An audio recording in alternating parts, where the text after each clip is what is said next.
Namaku Cika, berasal dari salah satu kota yang berada di daerah Jawa Barat, yang terkenal dengan kerajinan payung giulisnya. Pernah menempuh pendidikan di STIKes yang berada di kota Bunga Rafflesia, angkatan tahun 2010. Bagi mahasiswa yang kuliah di STIKes, tentunya sudah tidak asing jika mahasiswanya diwajibkan untuk tinggal di asrama selama masa pendidikan. Dan hanya diizinkan pulang pada akhir pekan saja, hari Sabtu dan Minggu. Itu pun bagi mereka yang rumahnya tidak jauh dari kampus. Meskipun berbeda kota, akan tetapi jarak rumahku ke kampus tidak terlalu jauh. Itulah sebabnya ketika akhir pekan tiba, aku terkadang pulang ke rumah orang tuaku atau ke rumah saudaraku. Waktu itu pada tahun 2009, tepatnya ketika aku kuliah semester 4. Saat akhir pekan tiba, aku memutuskan untuk pulang ke rumah saudaraku. Dikarenakan dia memintaku untuk menemuinya. Dia bilang, sedang menghadapi permasalahan dengan kekasihnya. Aku menurut dan segera menuju rumahnya. Tanpa memerlukan waktu yang cukup lama, akhirnya aku sampai di rumah saudaraku, Teh Sinta. Aku memanggil dia dengan sebutan Teteh, kakak perempuan dalam bahasa Sunda. Lama aku di sana, membahas segala hal yang ingin Teteh sampaikan, tentang ungkapan rasa sakit hati Teteh terhadap kekasihnya. Waktu itu Teteh menyuruhku agar tetap di rumahnya, untuk menginap sembari menemaninya malam ini. Aku menuruti permintaannya dan bermalam di sana.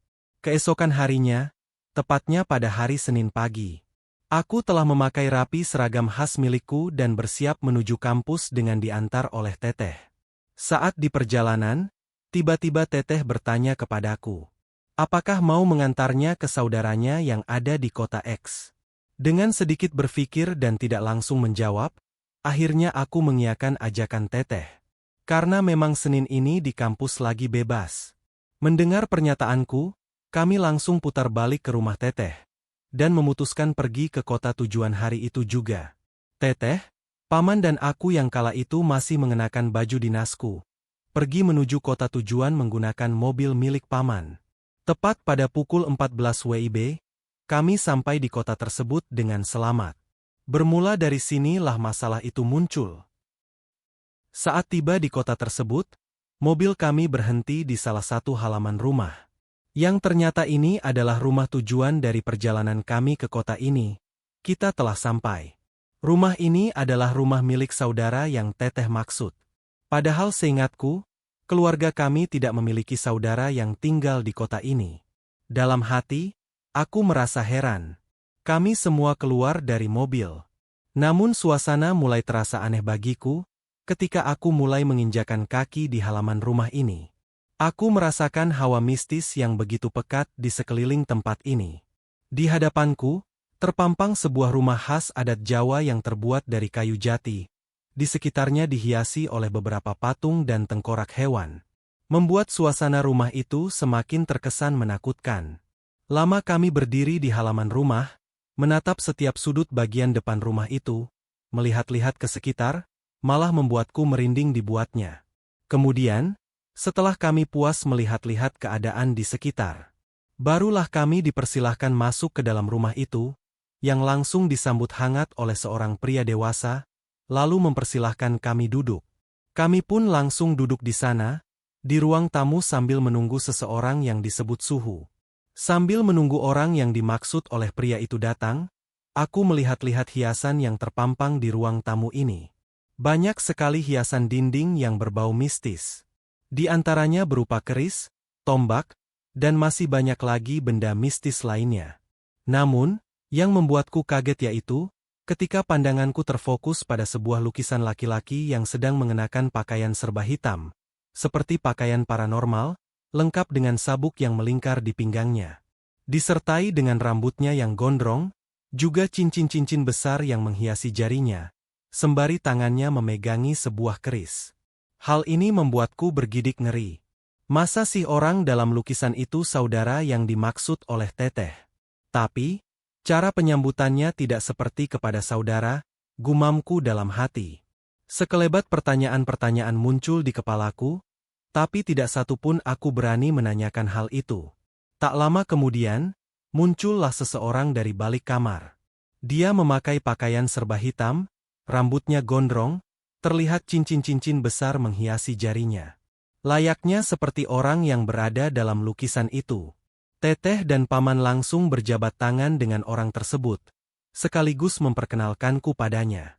Lantas, dengan segera aku pun tersenyum sambil menganggukkan kepala dan berjabat tangan dengannya. Eyang Suhu, ini Cika, saudaraku. Teteh menyentuh bahuku, dia masih kuliah. Dia kesini hanya untuk mengantarku saja, tidak lebih, ucap Teteh memperkenalkanku kepada orang tersebut. Kemudian Eyang Suhu langsung menoleh ke arahku, aku pun langsung menganggukkan kepala sambil tersenyum. Beneran? Kamu hanya mengantar? Tanya Eyang Suhu kepadaku, sambil menatap tajam ke arahku. Tidak ada sepatah kata pun yang keluar dari bibirku, aku hanya bisa menganggukkan kepala tanda membenarkan ucapannya. Aku semakin tidak paham dengan semua ini. Tapi aku hanya bisa diam 1000 bahasa dengan pertanyaan-pertanyaan yang muncul di kepalaku. Kini posisi Eyang Suhu berhadapan dengan paman dan Teteh. Aku yang tidak mengerti apa-apa hanya bisa diam sambil mendengarkan mereka bertiga. Jadi begini Eyang. Sekarang ini aku benar-benar bingung, tidak bisa melupakan laki-laki itu, padahal dia sudah menyakiti hatiku, ucap Teteh menjelaskan permasalahannya itu kepada Eyang Suhu. Sudah tidak apa-apa. Sekarang mau dibagaimanakan? Mau dilupakan atau mau dibikin suka lagi? Kata Eyang Suhu sambil menatap Teteh. Teteh sambil terus memasang raut wajah yang sedih dan berkata terserah Eyang saja. Ya sudah kalau begitu, nanti setelah asyar kita berangkat ke Gunung Ciremai. Nanti, Eyang bawa murid-murid Eyang. Sekarang istirahat saja dulu, jelas Eyang kepada kami. Kemudian Teteh berbalik ke arahku dan bertanya, apakah aku mau ikut dengannya atau diam di sini saja? Aku diam sejenak, tidak langsung menjawab pertanyaan Teteh karena masih memikirkan keputusanku. Ada rasa takut jika aku ikut, tapi kalau tidak ikut, nanggung sudah setengah perjalanan. Hitung-hitung pengalaman, lebih baik aku ikut saja. Tepat pada pukul 4 sore, satu persatu orang berdatangan ke rumah Eyang Suhu. Kulihat ada 4 orang perempuan dan 1 orang laki-laki, mereka menghampiri Eyang Suhu kemudian mencium tangan Eyang. Ada yang membawa jeligen, beberapa botol plastik yang berukuran besar, senter, kemenyan dan dupa. Hal itu membuatku semakin penasaran dengan apa yang akan mereka lakukan di Gunung Ciremai.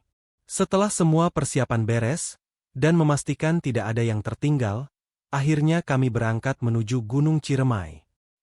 Perjalanan yang cukup lama, dikarenakan jarak yang ditempuh cukup jauh, membuat aku merasa lelah hingga ketiduran. Entah berapa lama aku tertidur di dalam mobil, tapi saat aku membuka mata, kulihat dari kaca mobil kalau kita sedang berada di jalanan yang sempit. Di sekelilingnya hanya ada pohon-pohon besar, layaknya di dalam hutan. Di sepanjang perjalanan, tidak ada penerangan sama sekali, kecuali lampu dari mobil yang kami tumpangi. Semuanya gelap, sontak membuatku semakin melebarkan mata, berusaha agar pandanganku terlihat jelas untuk menatap keadaan sekitar. Selain kendaraan ini, tidak ada kendaraan lain yang lewat. Lama kami menyusuri hutan ini, hingga kita sampai di perkampungan kecil. Banyak rumah, namun semuanya sunyi dan sepi, tidak ada aktivitas, seperti tidak berpenghuni. Hanya terdengar suara jangkrik yang nyaring, dan suara kodok khas di perkampungan. Kemudian Eyang mengajak kami ke salah satu rumah yang berada di sana. Entah itu rumah siapa, atau mungkin hanya tempat persinggahan. Segera kami pun masuk ke dalam rumah sederhana yang berada di hadapan kami ini, diiringi dengan mengucapkan salam. Lalu dari dalam rumah, keluar seorang nenek beserta remaja laki-laki, mereka menyambut kedatangan kami. Sekarang kondisi badanku sudah tidak enak, karena kecapean selama perjalanan tadi. Terasa berat dan sakit di sekujur tubuhku, rasanya untuk digerakin pun sulit. Lagi dan lagi, bulu kuduku berdiri, karena merasa di setiap sudut ruangan ini banyak mata yang mengawasiku. Aku hanya bisa diam sambil terus berdoa dalam hati, meminta perlindungannya. Mengingat karena belum melaksanakan kewajibanku sebagai seorang muslim, akhirnya aku segera izin pada yang lain untuk mengambil air wudhu. Aku berjalan menuju kamar mandi itu. Saat berada di dalam, Rasanya di setiap sudut kamar mandi ini terasa penuh dengan sesuatu yang menatapku, membuatku gak berani berlama-lama berada di sana. Setelah selesai wudhu, dengan segera aku keluar dan langsung melaksanakan sholat di tempat yang telah disediakan. Saat semua selesai melaksanakan sholat dan beristirahat, kami semua kembali lagi berkumpul di ruang tamu. Di tengah keheningan kami, Eyang Suhu menyuruh kita bersiap-siap, karena sebentar lagi akan berangkat. Tidak lama setelah itu, kemudian Eyang keluar dari rumah dan langsung diikuti oleh kami, lalu menyusuri jalan setapak yang tak jauh dari rumah itu. Perjalanan yang lumayan jauh. Sekitar 30 menit, sampailah kami di sebuah gapura yang menuju ke Gunung Ciremai. Paman merasa lelah dan tidak kuat jika harus terus berjalan, dan dia memutuskan untuk menunggu di sini. Paman juga bertanya padaku apakah akan tetap lanjut.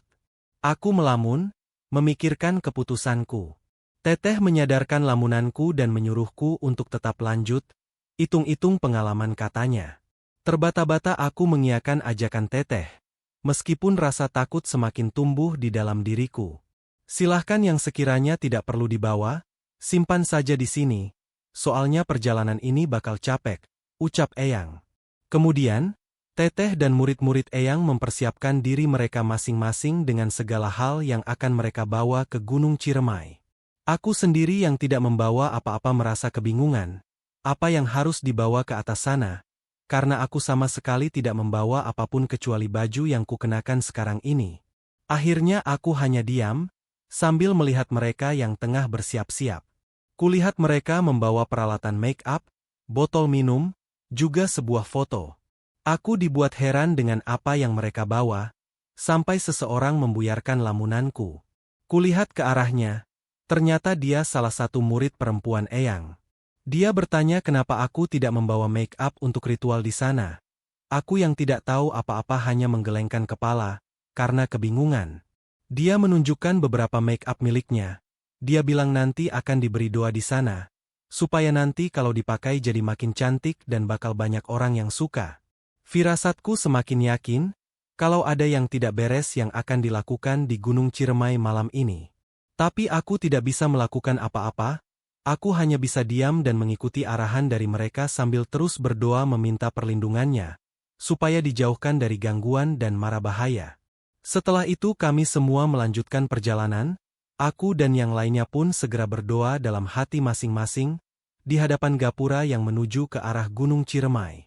Kala itu, waktu menunjukkan pukul 8 malam. Baru saja kami menginjakan kaki di Gunung Ciremai.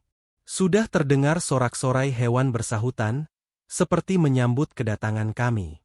Mulai dari riuh suara monyet, koak burung yang terdengar agak berbeda, suara jangkrik yang nyaring, serta masih banyak lagi suara hewan lainnya yang mencekam di telinga kami. Seakan sumber suara-suara itu dekat dan ingin menghampiri kami. Dengarkan, semua monyet bersuara, menandakan mereka bahagia dengan kedatangan kita, kata Eyang yang terus berjalan di posisi paling depan. Bulu kuduku berdiri, ketika melihat di sekeliling kami yang hanya terdapat pohon-pohon besar yang menjulang tinggi dalam kegelapan. Rasanya di balik setiap pohon-pohon yang besar itu, ada yang mengawasi. Suara-suara hewan yang mencekam tak kunjung berhenti, seakan terus mengikuti langkah kami. Aku menyenggol bahu Teteh, sambil memberikan isyarat agar Teteh melihat ke arah pohon besar yang berada di dekatnya. Teteh menghadapku, sembari menciutkan keningnya. Aku seperti melihat sosok kuntilanak di sana, tapi sepertinya Teteh dan yang lainnya tidak mampu melihat sosok yang kulihat itu. Aku diam membisu dengan apa yang tengah aku lihat di pohon itu. Sosok wanita mengerikan berbaju putih dengan rambut panjang yang menyentuh tanah. Tubuhnya mengeluarkan bau amis yang membekap nafasku. Seketika tubuhku gemetar hebat, seluruh tubuhku dingin, seakan aliran darahku berhenti, jantungku berdetak lebih kencang. Aku diam mematung dengan segala ketakutan dalam diriku, kemudian Teteh menarik tanganku dan terus mengajakku berjalan. Sepanjang perjalanan dengan badanku yang masih gemetar, sekelebat bayangan-bayangan hitam terus melintas di antara pohon-pohon besar di tengah hutan ini. Semak-semak bergoyang sendiri, seakan menyembunyikan sosok yang siap menampakkan dirinya di hadapan kami, semakin membuat nyaliku lemah. Melihat keadaanku yang terus diapit oleh Teteh dan nyaris kehilangan semua nyali, Eyang berkata, "Jangan tengok kanan kiri, fokus ke jalan saja." Kemudian aku menuruti perkataan Eyang dan segera pandanganku difokuskan ke jalan. Tapi tetap saja, sekelebat bayangan-bayangan hitam yang mengikutiku, masih bisa kulihat dari sudut mataku. Tak lama dari sana, tiba-tiba Eyang berhenti di tengah Gunung Ciremai, kulihat ke arah depan, untuk memastikan mengapa perjalanan kami terhenti. Ternyata di depan, berdiri sebuah gapura kecil. Di sampingnya terdapat sebuah patung perempuan berpakaian khas adat Jawa, layaknya pakaian seorang ratu. Di sekelilingnya terdapat banyak sesajen. Seperti sudah tahu, tanpa disuruh, salah seorang murid Eyang segera menyalakan dupa. Kemudian Eyang menaiki tangga yang terdapat di gapura tersebut, tangga yang lumayan tinggi, disusul oleh kami yang berada di belakangnya. Kulihat di setiap tangga yang sudah dipenuhi dengan lumut ini, sudah dinyalakan kemenyan. Sepanjang perjalanan naik, aku terus mendengar suara-suara yang tidak kumengerti maksudnya, seperti alunan tembang-tembang Jawa, tapi tidak ada siapapun di sini kecuali kami. Entah dari mana asal suara-suara tersebut berasal. Setelah melewati semua anak tangga itu, akhirnya kami sampai di sebuah bangunan.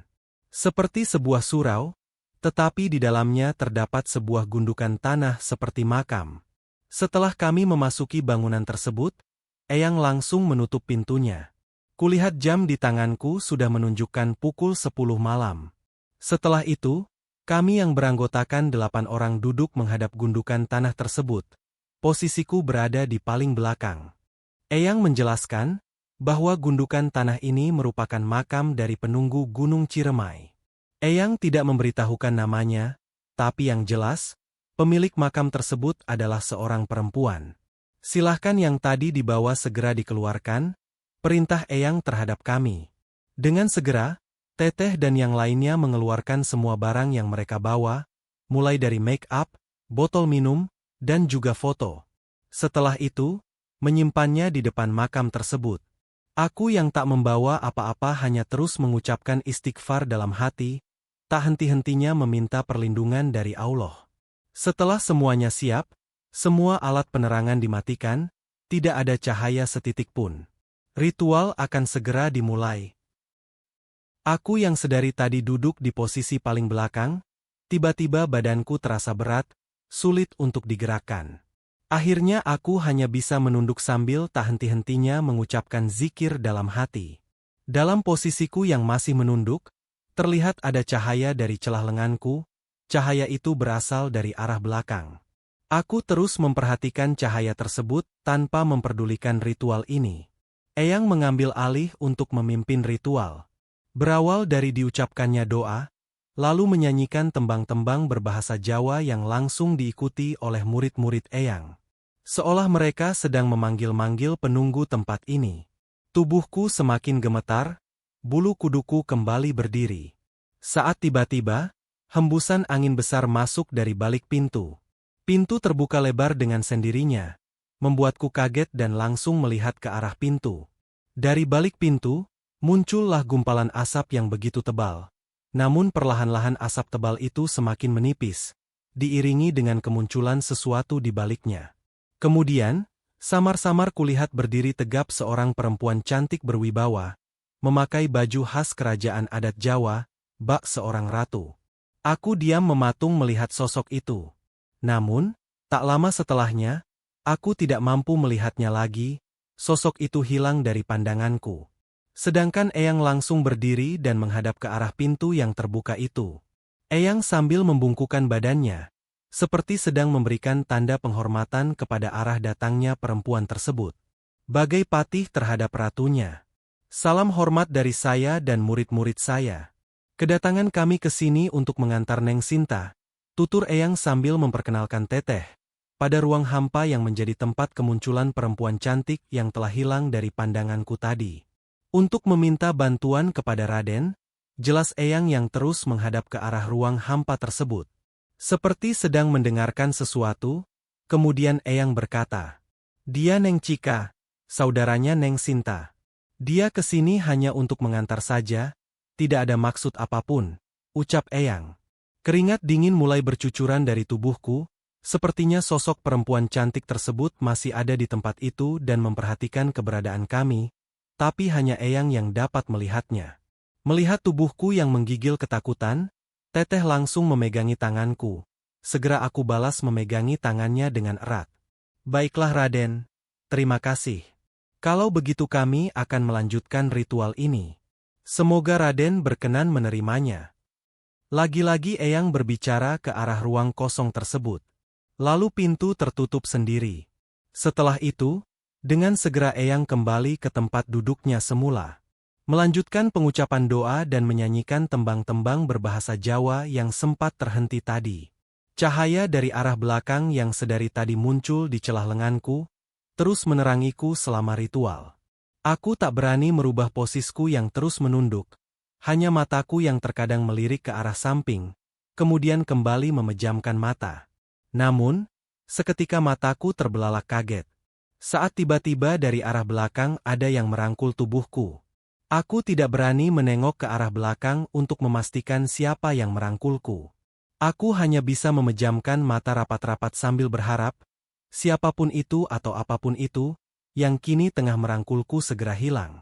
Namun, alih-alih hilang, dia kini malah mengelus lembut kepalaku. Hatiku terus-menerus meminta perlindungan dari Allah. Akan tetapi sesuatu yang merangkul dan mengelus-elus lembut kepalaku tidak kunjung berhenti. Dia tetap melakukannya berulang-ulang hingga ritual ini selesai. Aku tak sanggup lagi, nyaliku sudah berada di titik terendah. Tapi syukurlah, ritual ini telah selesai. Alat penerangan kembali dinyalakan. Segera aku menengok ke arah belakang, untuk memastikan siapa yang telah menerangi ritual kami tadi, dan yang telah merangkul juga mengelus-elus lembut kepalaku. Tapi nihil, saat kulihat di belakang, tidak ada siapapun, kulihat di sekeliling, tetap tidak ada siapapun di sini selain kami. Eyang menghampiri Teteh, kemudian mengelus rambut panjangnya yang tertata rapi. Eyang bertanya apa yang dirasakan Teteh selama ritual tadi. Teteh menjawab ada yang merangkul dan mengelus kepalanya dengan lembut, dan membuatnya nyaman. Aku melirik kaget ke arah Teteh. Ternyata yang tadi aku rasakan, Teteh juga merasakannya. Eyang juga bertanya kepadaku apa yang dirasakan tadi, dan aku menjawab sama seperti yang Teteh rasakan. Lalu Eyang menjelaskan bahwa itu artinya mereka menerima kita, dan nanti jika sudah lulus Eyang menawariku untuk kembali lagi ke sini jika mau sukses dan Eyang akan membantu. Tapi bagiku, ini cukup yang terakhir. Kulihat jam di tanganku sudah menunjukkan pukul 11 malam. Mereka segera membereskan peralatan yang telah digunakan untuk ritual tadi. Karena rasa penasaranku dengan sesuatu yang telah menerangi kami selama ritual berlangsung, akhirnya aku bertanya kepada Teteh sambil berbisik. Namun ternyata Teteh tidak melihat cahaya tersebut. Teteh bilang bahwa selama ritual tadi gelap, karena semua lampu dimatikan. Melihat aku dan Teteh yang sedang berbisik-bisik, Eyang menghampiri kami dan bertanya ada apa. Namun aku dan Teteh bilang bahwa tidak ada apa-apa. Setelah semuanya selesai, kami langsung keluar dari ruangan itu. Hawa yang seharusnya terasa dingin di tengah pegunungan Ciremai pada malam hari, tidak aku rasakan saat ini. Tubuhku malah merasakan kepanasan, keringat mulai bercucuran membasahi bajuku. Kutapakkan kaki menuruni anak tangga mengikuti yang lain, seraya mataku melirik ke kiri dan ke kanan untuk memperhatikan pohon-pohon besar di sekeliling kami. Suara monyet yang sedari tadi bersorak-sorai mengikuti kami juga tak kunjung berhenti, seolah tak henti-hentinya menandakan kebahagiaan mereka atas kedatangan kami. Saat berhasil menuruni anak tangga, kami berkumpul kembali di bawah. Kupikir semuanya telah selesai, tapi ternyata belum. Eyang melanjutkan perjalanannya, diikuti oleh murid-muridnya. Begitupun dengan aku dan Teteh, menyusuri jalan setapak yang tak jauh dari tempat tadi. Sepanjang perjalanan menyusuri jalan setapak ini, tubuhku terus merinding, detak jantungku tak beraturan di tengah gunung Ciremai yang gelap gulita ini. Hingga sampailah kita di sebuah danau, tepat pada pukul 12 malam. Di hadapan kami terpampang sebuah danau yang begitu indah dengan air yang tenang, disuguhkan dengan ranting-ranting pohon yang menghadap ke arah danau. Sinar bulan purnama yang begitu indah memantulkan cahayanya ke danau tersebut, membuat siapapun yang berada di sini merasa tenang. Begitupun denganku, semua lelah dan rasa takutku hilang, aku benar-benar tenggelam dalam ketenangan ini. Tapi seketika, ketenangan itu hancur saat sayup-sayup kudengar suara gending-gending gamelan Jawa. Alunannya terdengar begitu mistis, diiringi suara burung dan monyet yang semakin keras. Sekarang ritual terakhir. Ini adalah pensucian diri, kalian harus mandi di danau ini. Ini adalah danau suci tempat pemandian Nyai Raden, yang tadi telah kita doakan, ucap Eyang terhadap kami sambil menatap danau indah tersebut. Sekarang kalian ganti baju, ada kain putih di sana dan pakailah, nanti murid tertua Eyang yang memimpin ritual ini. Eyang menunjukkan sebuah gubuk yang tak jauh dari danau. Kemudian murid tertua Eyang mengajak semua perempuan untuk mengikutinya, sedangkan Eyang dan murid laki-lakinya menunggu di tempat yang agak jauh dari danau, sehingga mereka tidak dapat melihat kami jika mandi di danau nanti. Aku yang semakin takut dan bingung dengan apa yang harus kulakukan sekarang. Bagaimana caranya agar aku bisa mengakhiri ritual ini? Tapi apa boleh buat, aku tidak bisa melakukan apapun. Akhirnya dengan terpaksa aku melanjutkan ritual ini mengikuti yang lain. Tibalah kami di sebuah gubuk, di sana sudah ada seseorang yang menunggu gubuk itu. Kami semua masuk ke dalam gubuk tersebut, di dalamnya terdapat banyak kain putih yang kotor dipenuhi tanah merah. Kita diharuskan untuk memilih salah satu kain tersebut untuk kemudian memakainya. Setelah semua selesai mengganti baju dengan kain putih tersebut, kami diajak untuk turun ke danau. Langkah demi langkah terus berjalan menyusuri danau, hingga kita berada tepat di kedalaman danau yang airnya menjuntai sampai ke dada. Kami berhenti di sana, mengikuti suruhan murid tertua Eyang. Air danau di pertengahan Gunung Ciremai tidak terasa dingin sedikit pun, meski airnya merendamku sampai ke dada. Sekarang akan dilakukan pensucian. Masing-masing akan dicelupkan ke dalam air danau ini sebanyak 3 kali. Di setiap celupan, dalam hati kalian mintalah sesuatu, apapun yang kalian mau. Murid tertua Eyang menjelaskan ritual yang akan kami jalani. Kami semua hanya mengangguk menuruti apa yang akan dilakukan. Sekarang satu persatu kemarilah, dan angkat kedua tangan kalian seperti akan meminta sesuatu. Murid tertua Eyang mengangkat kedua tangannya seperti akan berdoa, memberikan contoh kepada kami. Ritual pensucian dimulai. Satu persatu dari kami menghadap murid tertua Eyang, lalu dicelupkan olehnya ke dalam danau sebanyak 3 kali, sembari tangan terus dalam posisi seperti sedang berdoa. Sekarang adalah giliranku. Kulakukan seperti yang lainnya, kulihat mulut murid tertua Eyang itu komat-kamit, seperti merapal suatu mantra. Tak lama, dia memegang kepala bagian atasku, lalu dicelupkannya ke dalam air. Aku yang kaget, sontak membuka mataku saat masih berada di dalam air. Betapa mengejutkan. Saat mataku terbelalak melihat seekor ikan raksasa yang mengitari tubuhku, karena rasa takut, aku langsung mengangkat kepalaku. Akan tetapi murid tertua Eyang terus memaksakan kepalaku agar tercelup sampai 3 kali. Dengan nafas yang ngos-ngosan, akhirnya aku berhasil menyelesaikan ritual pemandian suci itu. Kami semua kembali naik ke tepi danau dan kembali ke gubuk untuk mengganti pakaian. Setelah ritual pensucian diri di danau, tubuhku merasa lebih segar. Mungkin karena seharian aku tidak mandi, atau mungkin karena aku telah masuk ke dalam semua ritual di Gunung Ciremai ini. Kami langsung mengganti pakaian dan meletakkan kain putih itu di tempatnya semula. Setelah semua selesai, segera kami meninggalkan gubuk, lalu naik ke atas untuk menemui Eyang dan seorang murid laki-lakinya yang sudah menunggu sedari tadi. Kami kembali berkumpul di sana. Eyang bertanya kepada kami, bagaimana rasanya mandi di danau tadi? Teteh menjawab sangat segar dan dia juga melihat banyak sekali ikan yang mengitari tubuhnya dan juga melihat ikan yang ukurannya sangat besar. Aku terkejut mendengar jawaban Teteh. Ternyata ikan raksasa itu juga mengitari Teteh selama pensucian di danau tadi. Bahkan perempuan lain yang merupakan murid-murid Eyang pun merasakan hal yang sama. Ternyata, bukan hanya aku dan Teteh. Mereka semua juga melihat ikan raksasa itu. Eyang hanya tersenyum menanggapi cerita mereka. Eyang juga bertanya apakah kalian mau mengambil kain putih yang tadi dipakai untuk mandi. Kain itu bisa jadi jimat, bisa dibikin kaos, gelang ataupun yang lainnya. Tujuannya supaya pikiran selalu tenang dan akan membuat orang lain banyak yang suka.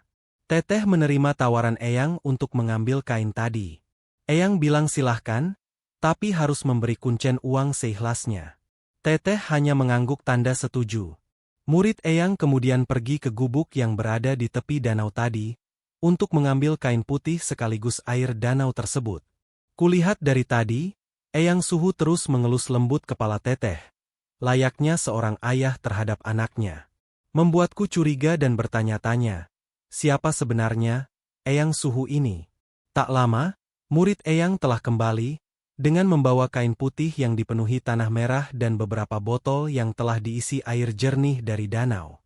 Sebelumnya, aku tak memikirkan kain putih tadi, tapi kelihatannya, kain putih ini sangat berarti.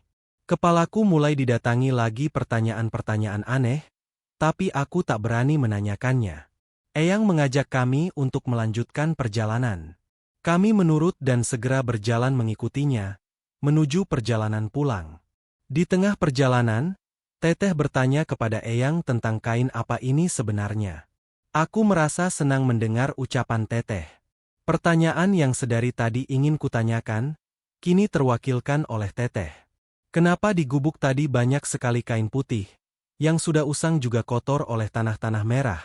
Teteh meneruskan pertanyaannya pada Eyang.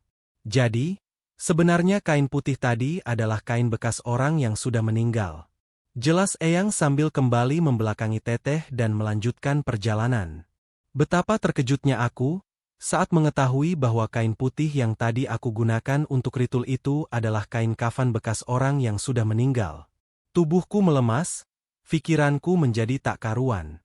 Tapi kulihat, Teteh dan yang lainnya seperti seolah biasa-biasa saja setelah mendengar hal itu. Beda denganku yang panik dan ketakutan. Saat kami sedang berjalan menuju pulang, kulirik jam di tanganku sudah menunjukkan pukul 00.30. Di jam segini kami masih berada di tengah-tengah pegunungan Ciremai, yang diselimuti kegelapan malam dan aura mistis yang membekap. Kupikir tidak akan ada lagi gangguan, karena semua ritual telah selesai. Tapi ternyata aku salah. Ini semua belum berakhir.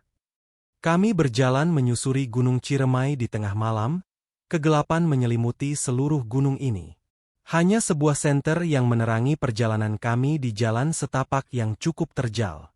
Akar-akar pohon begitu terlihat mengerikan jika dilihat dalam kegelapan, seperti tangan-tangan mayat yang terulur dan siap menarik kami. Hawa mistis yang begitu pekat menyelimuti gunung ini. Tiba-tiba, langkahku terhenti ketika telingaku menangkap sebuah suara. Samar-samar kudengar suara rintihan minta tolong. Suaranya pelan, tapi memekakkan telinga. Bukan hanya satu, melainkan banyak. Aku yang panik mendengar suara tersebut, langsung melihat-lihat ke sekeliling, tapi tidak ada satupun orang di sekitar sini selain kami. Suara erangan minta tolong itu sekarang terdengar begitu jelas, seperti pemilik suara itu semakin mendekat. Rintihan-rintihannya terdengar begitu berat, seakan mereka sedang merasakan kesakitan yang luar biasa. Bukan hanya aku, tapi yang lain pun ikut mendengar suara tersebut. Kami semua panik dan segera melihat keadaan sekitar untuk memastikan dari mana sumber suara-suara itu. Eyang melihat kami yang tengah panik, segera berkata untuk secepatnya kita semua turun, karena akan ada yang mau melakukan ritual lagi. Teteh dan murid-murid Eyang hanya mengangguk, menuruti perintah Eyang, begitupun denganku. Kami kembali melanjutkan perjalanan. Namun, aku rasa Eyang tidak mengatakan yang sebenarnya. Aku yakin, pemilik suara tersebut bukan berasal dari orang yang hendak melakukan ritual di gunung ini. Jelas-jelas, suara itu merupakan erangan minta tolong, jeritan-jeritan kesakitan. Tapi apalah daya, aku hanya bisa menuruti perkataan Eyang dan segera meninggalkan tempat ini. Eyang mengajak kami terus berjalan, langkah demi langkah kami meninggalkan tempat itu, sehingga suara-suara itu mulai hilang secara perlahan. Pikiranku tidak bisa fokus selama perjalanan, mengingat suara misterius tadi. Sebenarnya, siapa pemilik suara-suara itu, dari mana datangnya mereka, Mengapa mereka terdengar seperti sedang kesakitan? Apa yang tengah terjadi pada mereka? Atau mungkin benar kata Eyang, kalau pemilik suara tersebut hanya manusia biasa yang akan menjalankan ritual seperti yang telah kami lakukan. Pertanyaan-pertanyaan itu memenuhi pikiranku saat ini. Setelah beberapa menit kami berjalan, tidak ada gangguan apapun, hatiku sedikit lega. Namun, sepertinya penunggu di gunung ini tidak mau membuatku tenang, hingga aku mendengar kembali suara-suara misterius. Pendengaranku kembali menangkap sesuatu, seperti suara kuku tajam yang sedang mencakar pohon. Suara cakaran itu tergantikan dengan suara raungan menyeramkan. Sumbernya terdengar dari balik pohon besar yang ada di sampingku. Hembusan angin dingin tiba-tiba menabrak wajahku, hingga aku menjerit histeris melihat sosok yang tiba-tiba muncul di hadapanku. Sosok itu menatap tajam ke arahku dengan mata yang merah menyala. Tubuhnya begitu tinggi, setara dengan pohon-pohon yang ada di sini. Badannya besar dengan kulit hitam yang dipenuhi dengan bulu. Baru pertama kali aku melihat sosok yang mengerikan seperti ini. Aku sudah tidak dapat menahan rasa takutku, tubuhku seketika menjadi lemas. Kaki ini sudah tak mampu menopang tubuh lagi, aku terjatuh dan tertunduk menyembunyikan kepala di balik kedua lututku, lalu menangis sejadi-jadinya. Melihat keadaanku, semuanya panik dan bertanya-tanya, apa yang terjadi padaku? Lalu, segera mereka menghampiriku. Teteh yang langsung memelukku, mencoba menenangkanku dan bertanya ada apa. Tidak ada sepatah kata pun yang keluar dari mulutku, aku hanya bisa menangis dengan segala ketakutan. Teteh semakin erat memeluk tubuhku yang terus meringkuk. Semuanya berusaha untuk menenangkan. Eyang menghampiriku dan menyodorkan sebotol air yang diambil dari danau tadi. Aku langsung meminumnya dengan dibantu oleh Teteh. Seketika tubuhku kembali tenang, kulihat ke arah depan, sosok yang ada di hadapanku tadi kini telah hilang dari pandangan. Aku menarik nafas panjang, merasa sedikit lega. Setelah melihat keadaanku yang mulai membaik, Eyang mengajak kami untuk kembali melanjutkan perjalanan. Tubuhku terus diapit oleh Teteh karena masih lemas. Syukurlah, tidak ada lagi gangguan. Hanya suara monyet dan burung yang masih mengikuti kami sejak awal menginjakan kaki di Gunung Ciremai. Bahkan saat kami menuju pulang pun mereka tetap mengikuti langkah kami. Entah apa tujuannya. Akhirnya, kami berhasil keluar dari Gunung Ciremai dengan selamat, meski tadi di atas aku mendapatkan hal-hal yang menyeramkan. Di sana, terlihat paman yang sedang menunggu kami sedari tadi, kami pun segera menghampirinya. Kami beristirahat sejenak di depan gapura ini, sebelum melanjutkan perjalanan kembali. Hatiku lega karena telah keluar dari Gunung Ciremai dan berpikir telah terbebas dari segala gangguan yang disebabkan ritual tadi. Setelah beberapa menit kami beristirahat, Eyang mengajak kami untuk mengikutinya. Kami pun segera mengikuti langkahnya. Tak jauh, mungkin hanya beberapa meter dari gapura. Kini, di hadapan kami terdapat pohon besar yang usianya sudah terlihat tua. Daunnya begitu rimbun, akar-akarnya begitu besar dan menjalar kemana-mana. Membuatku bergidik ngeri. Kemudian, Eyang menyuruh kami untuk melingkari pohon besar itu. Aku tidak tahu lagi apa yang akan dilakukan. Ini pohon keramat. Kalian bisa meminta dan memohon apapun di bawah pohon ini, supaya keinginan kalian dapat terwujud, tutur Eyang menjelaskan. Kulihat semuanya menurut dan segera menundukkan kepala dengan khusyuk, meminta sesuatu yang diinginkan. Aku pun ikut menunduk menghargai perintah Eyang. Namun, dalam hati aku hanya meminta perlindungan kepada Allah. Bukan pada pohon keramat ini. Lama kami tertunduk di bawah pohon keramat ini. Lalu kembali berkumpul untuk melanjutkan perjalanan pulang, menyusuri jalan setapak yang menuju rumah persinggahan. Setibanya kami di rumah persinggahan, tepat pada pukul 1 malam. Eyang menyuruh kami meminum air suci dari danau tadi, air yang sempat aku minum di perjalanan, begitu jernih dan terlihat menyegarkan. Segera kami meminum air tersebut. Memang benar, airnya begitu segar saat mengalir ke dalam tenggorokan. Tubuhku berasa lebih enteng, penatku menjadi hilang dan kembali bersemangat. Eyang menawariku untuk membawa sisa air tadi, dan aku membawanya untuk kuminum jika nanti haus. Lagi pula ini hanya air danau yang jernih. Bukan apa-apa, pikirku. Setelah lumayan lama kami berada di rumah persinggahan, Eyang mengajak kami untuk pulang dari kampung ini. Kami pun segera bersiap-siap dan langsung berpamitan kepada nenek dan remaja laki-laki pemilik rumah ini. Segera kami masuk ke dalam mobil untuk melanjutkan perjalanan ke kota kediaman Eyang. Paman melajukan mobilnya meninggalkan perkampungan ini. Saat mobil memasuki jalan raya, aku baru tersadar jika belum mengecek ponselku. Teringat belum mengabari kedua orang tuaku karena ketika di dalam Gunung Ciremai tidak ada sinyal sama sekali. Segera aku mengambil ponsel, kulihat banyak sekali panggilan tak terjawab dari bapak. Orang tuaku pasti sangat mengkhawatirkan keadaanku. Tadinya aku mau menelpon untuk menceritakan semua yang telah dialami di Gunung Ciremai. Tetapi itu tidak mungkin karena di dalam mobil banyak orang.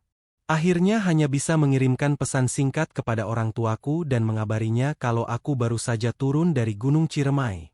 Kemudian melalui aplikasi pesan singkat, aku menceritakan semua yang telah kami lakukan di Gunung Ciremai. Sudah kuduga, kedua orang tuaku mengkhawatirkanku dan sedang menunggu kabar dariku, buktinya bapak langsung membalas pesanku. Bapak sangat mengkhawatirkanku, dan bapak juga bilang di Gunung Ciremai itu tempatnya jin, setan, semua demit ada di sana apalagi tengah malam. Aku kaget ketika membaca pesan-pesan masuk dari bapak. Dia bilang sosok genderuwo adalah yang paling berbahaya di sana. Dan untung saja aku masih selamat. Bapak sangat khawatir dan terus berdoa selama aku tidak bisa dihubungi. Dan ternyata cahaya yang aku lihat tadi merupakan kiriman pelindung dari bapak. Pantas saja hanya aku yang bisa melihatnya. Bapak juga memintaku untuk terus berdoa, karena masih banyak makhluk gaib yang mengikuti. Begitulah isi pesan yang dikirim bapak, menyuruhku untuk terus berdoa kepada Allah. Baru saja aku merasakan ketenangan setelah turun dari Gunung Ciremai. Kini rasa was-was muncul kembali kepada diriku, mengingat semua pesan singkat dari bapak. Apa benar aku diikuti oleh makhluk-makhluk gaib? Sepanjang perjalanan, kegelisahan itu menghatui diriku. Hingga aku tak menyadari bahwa kini kami telah tiba di kota kediaman Eyang. Eyang dan murid-muridnya turun dari mobil. Kami langsung berpamitan kepada Eyang dan yang lainnya. Setelah selesai, aku langsung masuk kembali ke dalam mobil. Tapi paman dan teteh masih bercakap-cakap dengan Eyang di luar. Entah apa yang mereka bicarakan, kulihat Eyang memberi lagi sebuah botol yang berisi air danau tadi. Setelah selesai, paman dan teteh masuk ke dalam mobil. Paman membuka kaca mobil dan membunyikan klaksonnya sembari tersenyum kepada Eyang dan murid-muridnya. Lalu mobil pun berjalan meninggalkan rumah Eyang, meninggalkan kota ini. Melanjutkan perjalanan pulang ke kotaku. Ketika di perjalanan, teteh bertanya kepadaku, apakah mau kain putih tadi? Dan sontak aku menjawab tidak sembari tersenyum. Lalu teteh menawariku untuk membawa botol berisi air danau tadi, dan aku pun mengiyakan, karena merasa tidak enak jika terus menolak. Perjalanan yang begitu melelahkan, kakiku merasakan sakit karena berjalan yang cukup jauh ketika naik ke Gunung Ciremai. Tepat pada pukul 4 dini hari, kami telah sampai di pintu gerbang asramaku. Segera aku turun dari mobil dan tidak lupa membawa sebuah botol berisi air suci tadi. Aku bersalaman kepada paman dan teteh, berpamitan. Tanpa menunggu lama, segera aku masuk ke asrama dan menuju ke kamarku. Aku menyimpan botol yang berisi air suci itu di bawah tempat tidur. Setelah itu segera aku mengganti baju lalu merebahkan tubuhku yang sudah terasa remuk di atas kasur. Kupejamkan mata untuk tidur, meski hanya untuk beberapa jam saja. Sinar matahari masuk ke dalam kamarku, membuatku terbangun. Aku melirik ke arah jam yang berada di kamar. Ternyata sudah menunjukkan pukul 7 waktu Indonesia Barat. Segera aku beranjak dari tempat tidur dan pergi mandi, lalu bersiap-siap untuk berangkat ke kampus. Aku mengambil tasku dan melangkahkan kaki menuju kampus. Namun, tiba-tiba aku teringat pada botol berisi air suci yang kusimpan di bawah tempat tidur pada dini hari tadi. Akhirnya, aku menghentikan langkahku dan berbalik menuju tempat tidur untuk mengambil botol tersebut. Bagai disambar petir. Seketika diriku terkejut, mataku terbelalak dengan apa yang aku lihat. Segera aku mengambil botol air suci itu dari bawah tempat tidurku. Botol yang berisi air danau yang begitu jernih, kini berbalik menjadi botol yang terisi dengan air yang begitu keruh pekat. Aku tak habis pikir dengan semua ini. Padahal aku yakin, ini adalah botol yang sama dengan yang aku simpan dini hari tadi. Tetapi, kenapa airnya tiba-tiba menjadi keruh dan menjijikan seperti ini? Aku benar-benar terkejut dengan apa yang tengah kugenggam sekarang ini, sebuah botol yang terisi air keruh. Dan bertanya-tanya apakah semalam juga aku meminum air keruh seperti ini. Kepalaku tiba-tiba pusing, perut menjadi mual, kaki pun tak mampu menopang tubuhku lagi. Aku langsung mendudukan tubuhku di tepi ranjang, tanganku terus memegangi kepala, sedangkan botol itu telah lepas dari genggaman. Setelah keadaanku berasa sudah agak baikan, segera aku beranjak dari tempat tidur, lalu bergegas menuju kampus. Waktu yang ditunggu-tunggu telah tiba. Akhir pekan telah tiba. Itu berarti aku dapat segera menemui kedua orang tuaku. Tanpa menunggu lama, pagi ini dengan segera aku pulang ke rumah. Tidak sabar untuk menceritakan semua yang telah kualami di Gunung Ciremai. Tidak membutuhkan waktu yang lama. Akhirnya, aku tiba di rumah orang tuaku.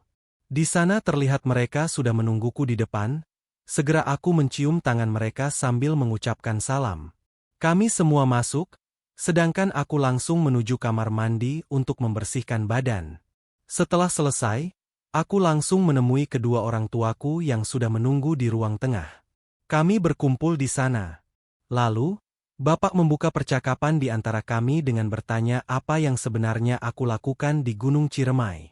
Lalu aku menceritakan pada awalnya aku diminta oleh Teteh untuk menemaninya ke rumah saudara di kota X. Namun Bapak bilang bahwa kita tidak mempunyai saudara di sana. Ibu sedari tadi hanya mendengarkan percakapanku dengan Bapak. Gunung Ciremai itu induk dari semua gunung. Tempat berkumpulnya kerajaan-kerajaan jin. Tempat pertemuan semua raja jin. Semua jenis hantu ada di sana. Apalagi kalian ke sana tengah malam, ucap Bapak menjelaskan. Aku terkejut dengan apa yang Bapak ucapkan. Tidak pernah menyangka sebelumnya, bisa-bisanya aku sampai menginjakan kaki di Gunung Ciremai untuk hal yang tidak baik, untuk tujuan yang salah. Makam kalian temui di sana itu bukan makam Raden Cantik yang seperti Eyang Suhu katakan. Makam tersebut milik Mak Lampir, penunggu Gunung Ciremai. Syukurnya kalian masih diberi keselamatan. Susul Bapak. Aku juga menanyakan tentang kain kafan itu kepada Bapak dengan keheranan. Kain kafan yang ada di sana itu sebenarnya milik orang-orang yang telah membuat perjanjian dengan pemilik makam tadi, seperti ritual yang telah kalian lakukan. Mereka pun sama dan terjerumus dengan perjanjian tersebut. Entah perjanjian untuk mendapatkan kekayaan, kejayaan, supaya kita terlihat cantik atau tampan, ataupun perjanjian agar mudah mendapatkan jodoh. Tutur Bapak menjelaskan. Aku benar-benar tidak mengerti dibuatnya. Tempat yang menyimpan 1000 keindahan itu dijadikan tempat untuk membuat perjanjian musyrik dengan makhluk-makhluk yang ada di sana. Tempat yang seharusnya dijaga malah dinodai dengan ritual-ritual seperti itu. Sekarang semuanya sudah terlanjur, minta perlindungan sama Allah. Jadikan ini semua pengalaman, dalam keadaan apapun jangan pernah mengikuti lagi ritual atau semacamnya yang melibatkan perjanjian dengan setan. Jangan sesekali memohon pertolongan pada jin dan sebangsanya karena sebaik-baiknya tempat untuk meminta pertolongan hanyalah kepada Allah. Bapak mencoba menenangkanku sambil memberikan nasihat. Aku mengangguk dan tersenyum ke arah Bapak dan Ibu. Sosok manusia yang sangat menyayangiku.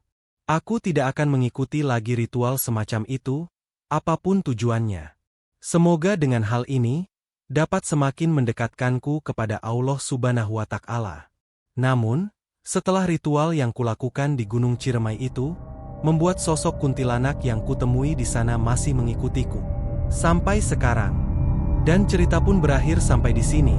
Terima kasih untuk kalian yang setia mendengarkan cerita ini sampai selesai. Like dan subscribe jika kalian suka. Dan sampai jumpa di cerita horor lainnya.